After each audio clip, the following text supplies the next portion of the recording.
고린도전서 10장. 성도 여러분, 여러분이 알았으면 하는 것이 있습니다. 그것은 우리 조상들이 다 구름 아래 있었으며 바다를 무사히 건넜던 일입니다. 조상들은 모두 구름과 바다 가운데서 세례를 받아 모세에게 속하게 되었습니다.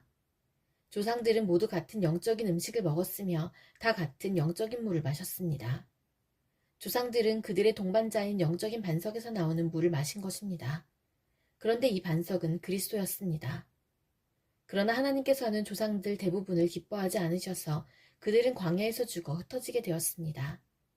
이런 일은 우리에게 본보기가 되어 우리는 그들처럼 악한 일을 즐겨하지 말라는 경고가 됩니다. 여러분 중에 우상숭배를 하는 사람들이 있는데 여러분은 그들처럼 우상숭배하지 마십시오. 성경에 백성들이 앉아 먹고 마셨으며 일어나 춤을 추었다고 기록되어 있습니다. 조상들 중에 가늠한 사람이 있었는데 우리는 그들처럼 가늠하지 맙시다. 그들이 가늠하다가 하루에 23,000명이 죽임을 당했습니다. 또 우리 조상들 중에는 주님을 시험하다가 뱀에 물려 죽은 사람들이 있었습니다. 우리는 그들처럼 주님을 시험하지 맙시다. 조상들 중에는 불평을 늘어놓다가 멸망시키는 천사에게 멸망당한 사람들이 있었습니다. 그러니 여러분들은 불평하지 마십시오. 이 모든 일들은 우리 조상들에게 본보기로 일어난 일들이며 세상의 종말이 다가오는 시대에 살고 있는 우리에게 경고를 하기 위해 기록되었습니다. 그러므로 자기가 굳게 서 있다고 생각하는 사람은 넘어지지 않도록 주의하십시오. 누구나 겪는 시험 이외에 여러분에게 닥칠 시험은 없습니다. 하나님은 신실한 분이셔서 여러분이 감당할 수 있는 능력 이상의 시험을 당하도록 내버려 두지 않으십니다. 그리고 여러분이 시험을 당할 때에 시험을 견디고 거기서 빠져나올 수 있는 길을 주십니다. 그러므로 나의 사랑하는 여러분, 우상숭배를 멀리 하십시오. 나는 여러분에게 판단력이 있다고 생각하여 이 말씀을 드립니다. 내가 하는 말을 판단해 보십시오. 우리가 축복하는 축복의 잔이 그리스도의 피에 참여하는 것이 아니란 말입니까? 또 우리가 나누어 먹는 빵이 그리스도의 몸에 참여하는 것이 아니란 말입니까? 빵이 하나이기에 우리 모두가 하나의 빵을 먹는 것은 우리가 여럿이라도 모두 하나의 몸인 것입니다. 이스라엘 사람들을 생각해 보십시오.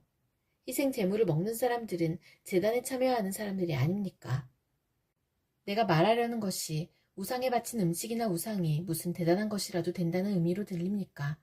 그렇지 않습니다. 사람들이 제단에 바치는 것은 귀신에게 바치는 것이지 하나님께 바치는 것이 아닙니다. 나는 여러분들이 귀신과 사귀는 사람이 되는 것을 원하지 않습니다. 여러분은 주님의 잔을 마시고 동시에 귀신의 잔을 마실 수는 없으며 주님의 식탁에 참여하면서 귀신의 식탁에 참여할 수는 없습니다. 우리가 주님을 질투하게 만들어서야 되겠습니까? 우리가 주님보다 더 강한 자란 말입니까? 모든 것이 허용되었다고 여러분은 말하지만 모든 것이 다 유익한 것은 아닙니다. 또 모든 것이 허용되었다고들 그러지만 모든 것이 다 덕을 세우는 것은 아닙니다. 누구나 자기 유익을 구해서는 안 되고 다른 사람의 유익을 구하여야 합니다. 시장에서 파는 고기는 어떤 것이 되었든지 양심을 위해 꼬치꼬치 캐묻지 말고 그냥 사 먹으십시오. 땅과 그 안에 가득한 것이 다 주님의 것이기 때문입니다. 주님을 믿지 않는 사람이 여러분을 식사에 초대하여 여러분이 그 집에 가거든 차려놓은 음식은 양심을 위해 꼬치꼬치 깨묻지 말고 무엇이나 드십시오. 그러나 누가 이 음식은 제물로 바쳤던 것이요 라고 말하면 말해준 그 사람과 그의 양심을 위해 그 음식을 먹지 마십시오. 내가 여기서 말하는 양심은 여러분 자신의 양심이 아니라 다른 사람의 양심을 의미하는 것입니다. 왜 나의 자유가 다른 사람의 양심에 의해 판단을 받아야 합니까?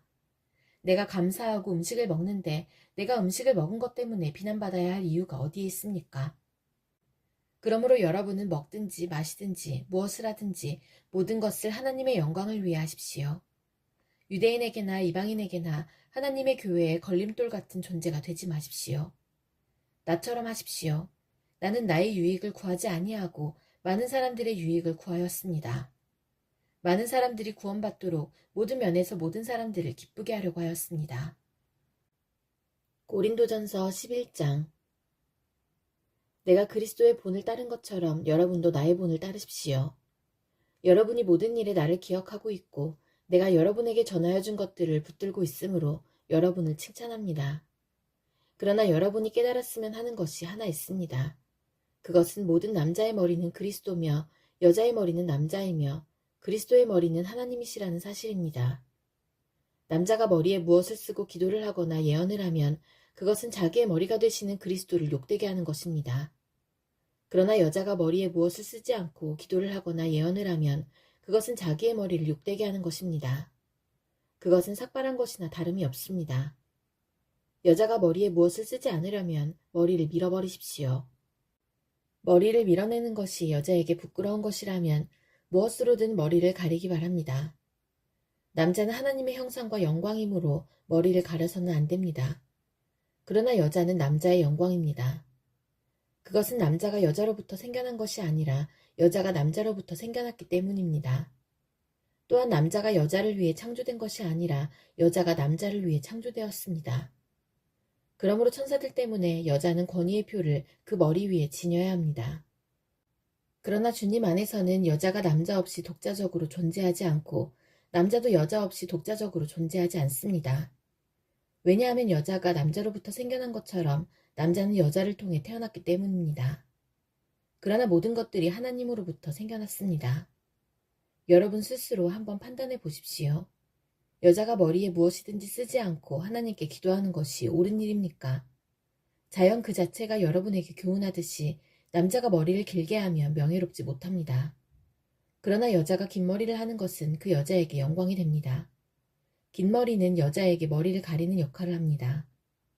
이 문제에 대해 다른 의견을 제기하는 사람이 있다면 내가 말할 수 있는 것은 우리나 하나님의 교회나 이것 외에 다른 풍습은 받지 않았다는 사실입니다. 이제부터 말하는 내용에 대해서는 여러분을 칭찬하지 않겠습니다. 그것은 여러분의 모임이 유익이 되는 것보다는 해가 되기 때문입니다. 첫째로, 내가 듣기로는 여러분이 교회에서 모일 때 파벌이 생긴다고 하는데 나는 그것이 어느 정도는 사실이라고 믿습니다. 여러분 중에서 누가 하나님께 인정받는 사람인지 분명하게 드러나게 하기 위해서는 다른 점도 있어야 할 것입니다. 그러니 여러분이 한자리에 모여 나누는 식사는 성만찬을 나누는 것이 아닙니다. 먹을 때 각자가 자기 것을 먼저 갖다 먹어버리기 때문에 어떤 사람은 굶주리고 어떤 사람은 술에 취합니다.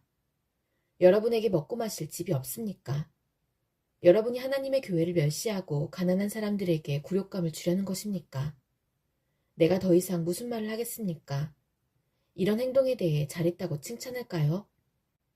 이번 일에 대해서는 절대로 칭찬할 수가 없습니다. 내가 여러분에게 전해준 것은 주님께 받은 것입니다. 주 예수님께서 배반당하시던 날 밤에 빵을 들고 감사기도를 드리신 다음 빵을 떼시고 이렇게 말씀하셨습니다. 이것은 너희를 위한 내 몸이다. 나를 기억하면서 이것을 행하여라.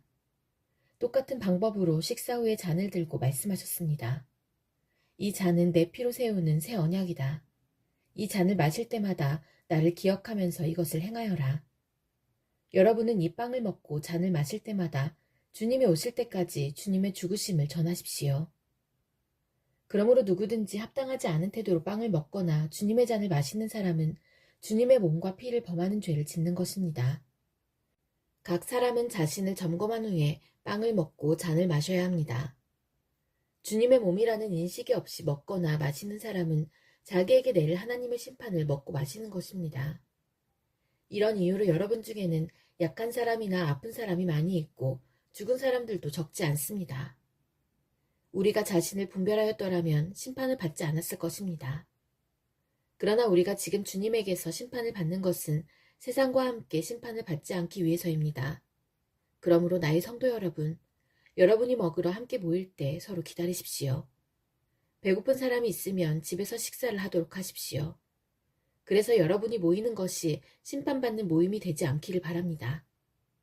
이 외에 다른 문제들은 내가 여러분에게 가서 알려드리겠습니다.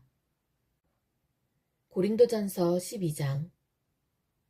성도 여러분, 나는 여러분이 성령께서 주시는 선물들에 대해 모르기를 원치 않습니다. 여러분은 이방인으로 있었을 때 말도 못하는 우상의 이끌림을 받았다는 사실을 아실 것입니다. 그러므로 여러분에게 알려드릴 것이 있습니다. 하나님의 성령으로 말하는 사람은 예수님은 저주받은 사람이다 라고 말하지 않으며 성령을 통하지 않고는 예수님은 주님이시다 라고 말할 수 없습니다. 선물은 다양하지만 성령은 같은 성령이십니다. 섬기는 일은 다양하지만 주님은 같은 주님이십니다.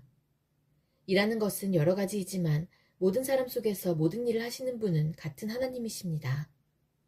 성령께서 각 사람에게 나타나신 것은 공동의 이익을 얻게 하려는 것입니다. 어떤 이는 성령으로부터 지혜의 말씀을, 다른 사람은 동일한 성령에게서 지식의 말씀을 받았습니다. 또 어떤 사람은 같은 성령으로부터 믿음을, 다른 사람은 병 고치는 능력을, 다른 사람은 기적을 행할 수 있는 능력을, 또 다른 사람은 예언을, 다른 사람은 영들을 구별할 수 있는 능력을, 또 다른 사람은 다양한 언어를 말할 수 있는 능력을, 어떤 사람은 그 언어들을 통역할 수 있는 선물을 받았습니다. 이 모든 일은 한 분이신 같은 성령께서 하시는 일입니다. 성령께서는 그분이 원하시는 대로 각 사람에게 이런 것들을 나누어 주십니다. 몸은 하나이지만 많은 지체들이 있고 몸의 지체들이 많이 있지만 한 몸인 것처럼 그리스도도 그와 같습니다. 우리는 유대인이든지 그리스인이든지 종이든지 자유인이든지 모두 한 성령으로 세례를 받아 한 몸을 이루었고 모두 한 성령을 모시게 되었습니다. 몸은 하나의 지체가 아니라 많은 지체들로 이루어져 있습니다. 발이 나는 손이 아니므로 몸의 일부가 아니다 라고 말한다고 해서 발이 몸의 일부분이 아니라고 하겠습니까? 귀가 나는 눈이 아니므로 몸의 일부가 아니다 라고 말한다고 해서 몸의 일부분이 아니라고 하겠습니까? 온몸이 눈이라면 어떻게 듣겠습니까? 온몸이 귀라면 어떻게 냄새를 맡겠습니까? 그러나 사실 하나님께서는 그분이 원하시는 대로 몸 안에 각각 다른 기능을 하는 여러 지체를 두셨습니다. 모든 것이 하나의 지체뿐이라면 몸은 어디 있겠습니까? 그러나 지금 그런 것처럼 지체는 많아도 몸은 하나입니다. 눈이 손에게 너는 내게 필요 없어 라고 할 수 없으며 머리가 발에게 너는 내게 쓸데없어 라고 말할 수 없습니다. 이와는 반대로 몸에서 더 약해 보이는 부분이 오히려 요긴하며 몸에서 고귀하지 못하다고 생각하는 지체를 우리는 더욱 고귀하게 대하고 볼품없는 부분들을 더 품위 있게 꾸밉니다. 반면에 우리 몸 중에서 아름다워 보이는 부분들은 특별히 그럴 필요가 없습니다. 하나님께서는 몸의 지체들을 함께 모아 부족한 지체들에게 더욱 큰 영광을 주셨습니다. 그래서 우리 몸에 나눔이 없게 하시고 몸의 여러 지체들이 서로 돌보며 살게 하셨습니다. 몸의 한 지체가 고통을 당하면 모든 지체가 함께 고통을 당하고 한 지체가 영광을 받으면 모든 지체가 함께 기뻐합니다. 여러분들은 그리스도의 몸이며 한 사람 한 사람은 그 몸의 지체입니다. 하나님께서 교회 안에 일할 사람들을 세우셨습니다. 첫째는 사도들이요, 둘째는 예언자들이요, 셋째는 교사들이요, 그 다음에는 기적을 행하는 사람들이요, 또한 병 고치는 능력이 있는 사람들이요, 다른 사람들을 도와주는 사람들이요, 또 지도력이 있는 사람들, 그리고 방언을 말하는 사람들입니다. 모든 사람이 다 사도이겠습니까? 모두가 예언자이겠습니까? 모두가 교사이겠습니까? 모든 사람이 기적을 행하는 사람이겠습니까? 또 모두가 병 고치는 능력이 있는 사람이겠습니까? 모두가 방언으로 말하는 사람이겠습니까? 모두가 방언을 통역하는 사람이겠습니까?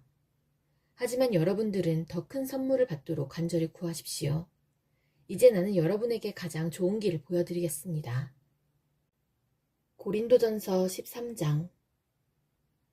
내가 사람의 방언과 천사의 말을 하더라도 내게 사랑이 없다면 나는 울리는 종과 시끄러운 꽹과리와 다를 게 없습니다. 내가 예언하는 선물을 받고 모든 비밀과 모든 지식을 헤아리고 또 산을 옮길 만한 믿음을 가지고 있다 하더라도 내게 사랑이 없다면 나는 아무것도 아닙니다. 내가 내 모든 재산을 나누어 주고 내 몸을 불사르게 내어준다 하더라도 사랑이 없으면 내가 얻는 것은 아무것도 없습니다. 사랑은 오래 참습니다. 사랑은 친절합니다. 사랑은 시기하지 않습니다. 사랑은 자랑하지 않습니다. 사랑은 교만하지 않습니다. 사랑은 무례히 행동하지 않습니다. 사랑은 자기 유익을 구하지 않습니다. 사랑은 쉽게 성내지 않습니다. 사랑은 원한을 품지 않습니다. 사랑은 불의를 기뻐하지 않고 진리와 함께 기뻐합니다. 사랑은 모든 것을 덮어주며 모든 것을 믿으며 모든 것을 소망하며 모든 것을 견뎌냅니다. 사랑은 영원합니다. 예언은 있다가도 없고 방언도 있다가 그치며 지식도 있다가 사라질 것입니다. 우리가 지금은 부분적으로 알며 부분적으로 예언하지만 완전한 것이 오면 부분적인 것은 사라지게 될 것이기 때문입니다. 내가 어렸을 때는 말하는 것이 어린아이와 같고 생각하는 것이 어린아이와 같고 깨닫는 것이 어린아이와 같았지만 어른이 되어서는 유치한 것들을 버렸습니다. 지금은 우리가 거울을 통해 보는 것 같이 희미하게 보지만 그때에는 얼굴과 얼굴을 마주보듯이 보게 될 것입니다. 지금은 우리가 부분적으로 알지만 그때에는 하나님께서 나를 아신 것처럼 완전하게 알게 될 것입니다. 그런즉 믿음, 소망, 사랑 이 세 가지는 항상 있을 것인데 그 중에서 가장 위대한 것은 사랑입니다.